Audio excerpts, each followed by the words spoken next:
हर हर महादेव। जय शिव शंभू। श्री शिवाय नमस्तुभ्यम। कैसे हैं आप लोग? आशा करती हूँ कि भगवान हरि की कृपा आप सभी पर बनी रहे, आप सभी स्वस्थ हो और अच्छे हो, और आप सभी को नव वर्ष की हार्दिक शुभकामनाएं। भगवान भोलेनाथ की कृपा आप सभी पर बनी रहे और इस नव वर्ष में आप सभी की मनोकामना पूर्ण हो। तो चलिए, इसी के साथ आज हम सुनेंगे ईश्वर का न्याय। एक बुजुर्ग आदमी था। वह भूखा प्यासा था और उसे बुखार था। बुखार से ठिठुरता हुआ वह शिव मंदिर के बाहर बैठा हुआ था। तभी वहाँ के नगर के एक सेठ और सेठानी साथ में आए और वह बहुत ही लंबी और महंगी कार से उतरे। उनके पीछे उनके नौकरों की कतार लगी थी। एक नौकर ने फल की टोकरी ले रखी थी, वहीं दूसरे नौकर ने फूल पकड़ रखे थे। तीसरे नौकर ने हीरे जवाहरात के थाल पकड़े हुए थे। चौथे नौकर ने पंडित जी को दान देने के लिए मलमल के 3 जोड़ी धोती कुर्ता और 5वें नौकर ने मिठाई के थाल पकड़े हुए थे।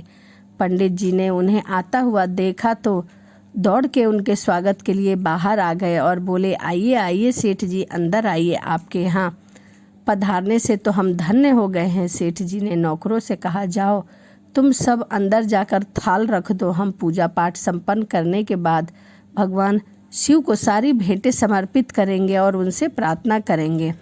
बाहर बैठे बुजुर्ग आदमी यह सब देख रहा था। उसने सेठ जी से कहा, मालिक 2 दिनों से भूखा हूँ, थोड़ा मिठाई और फल मुझे भी खाने के लिए दे दो। सेठ जी ने उसकी बातों को अनसुना कर दिया। बुजुर्ग आदमी ने फिर से सेठ जी से कहा और सेठानी से भी कहा, ओ मेम साहब, थोड़ा सा मुझे भी खाने के लिए दे दो, मुझे चक्कर आ रहे हैं। सेठानी चिढ़ के बोली, बाबा ये सारी भेंट तो भगवान को चढ़ाने के लिए है, तुम्हें देने के लिए नहीं। अभी हम मंदिर के अंदर घुसे भी नहीं हैं और तुमने बीच में ही टोक लगा दी। सेठ जी गुस्से से बोले, लो पूजा से पहले ही टोक लगा दी, पता नहीं है पूजा ठीक से संपन्न भी होगी या नहीं। कितने भक्ति भाव से अंदर जाने की सोच रहे थे और इसने अड़चन डाल दी। पंडित जी बोले, शांत हो जाइए सेठ और सेठानी, इतना गुस्सा मत होइए। अरे क्या शांत हो जाएं, इसने बीच में ही अड़चन लगा दी। आपको पता है पूरे शहर में सबसे महंगे फल और मिठाइयाँ हम खरीदते हैं प्रभु को चढ़ाने के लिए। अभी चढ़ाया भी नहीं कि पहले ही अड़चन आ गई। सारा का सारा मूड यहीं खराब हो गया। अब बताओ, भगवान को चढ़ाने से पहले क्या हम इसको दे दे? पंडित जी बोले, अरे यह तो पागल आदमी है, आप इसके पीछे अपना मूड मत खराब करिए। सेठ जी चलिए, आप अंदर चलिए, मैं इसको समझा देता हूँ। आप सेठानी जी के साथ अंदर जाइए।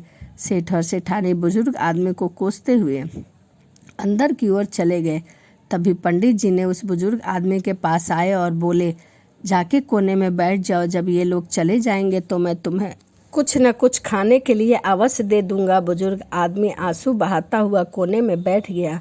अंदर जाकर सेठ ने भगवान शिव को प्रणाम किया और जैसे ही आरती के लिए थाल लेकर आरती करने लगा तो आरती का थाल उनके हाथ से छूट के नीचे गिर गया और वह हैरान रह गए। पंडित जी दूसरा आरती का थाल ले आए।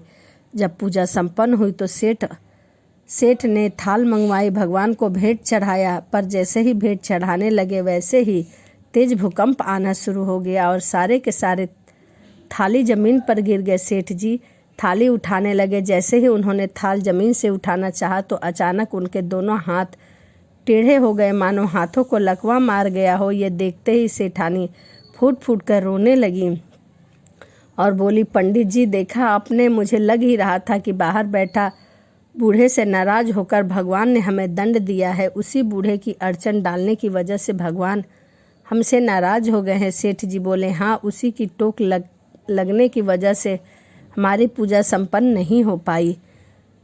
भगवान भोलेनाथ ने हमारे प्रसाद को स्वीकार नहीं किया। सेठानी बोली, क्या हो गया? इनके दोनों हाथ को अचानक से हाथों को लकवा कैसे मार गया? इनके हाथ टेढ़े हो गए। अब क्या करूं मैं? जोर जोर से रोने लगी। पंडित जी हाथ जोड़ के सेठ और सेठानी से बोले, माफ़ करना, एक बात आप दोनों से बोलना चाहता हूँ। भगवान उस बुजुर्ग आदमी से नाराज़ नहीं हुए हैं, बल्कि आपसे रुष्ट होकर भगवान ने आपको यह दंड दिया है। सेठानी बोली, पर हमने क्या किया है? पंडित जी बोले, हाँ हाँ बताओ, क्या किए हैं?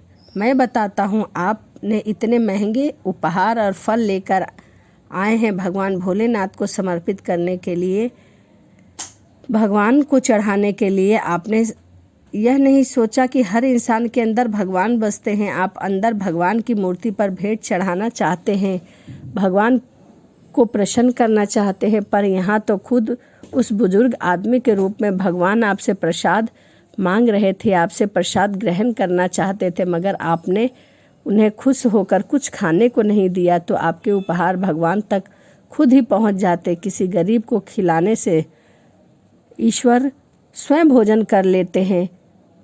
आपको यह तिरस्कार कर दिया, फिर ईश्वर आपकी भेंट कैसे स्वीकार करे? क्योंकि आपने उस बूढ़े बुजुर्ग का तिरस्कार किया, अपमान किया है। ईश्वर सब जानते हैं। श्री कृष्ण को सुदामा के प्रेम से चढ़ाए हुए एक मुट्ठी चावल सबसे ज़्यादा प्यारे लगे थे। अरे भगवान जो पूरी दुनिया के स्वामी है, जो सबको सब कुछ देने वाला है, उन्हें हमारे कीमती उपहार का क्या करना? वो तो प्यार के चढ़ाए हुए एक फूल और एक अक्षत से ही खुश हो जाता है।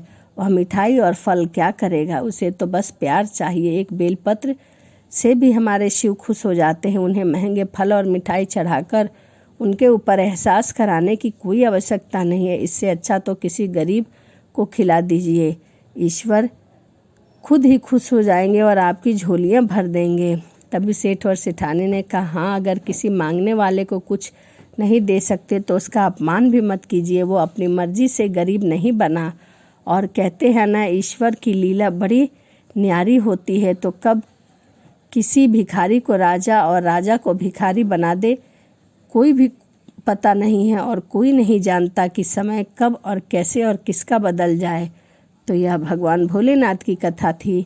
ईश्वर का न्याय किस प्रकार भगवान भोलेनाथ ने उस सेठ और सेठानी का न्याय किया और उस बुजुर्ग का सच्चा न्याय किया। तो चलिए इसी के साथ वीडियो को समाप्त करते हैं और मिलते हैं अगली वीडियो में।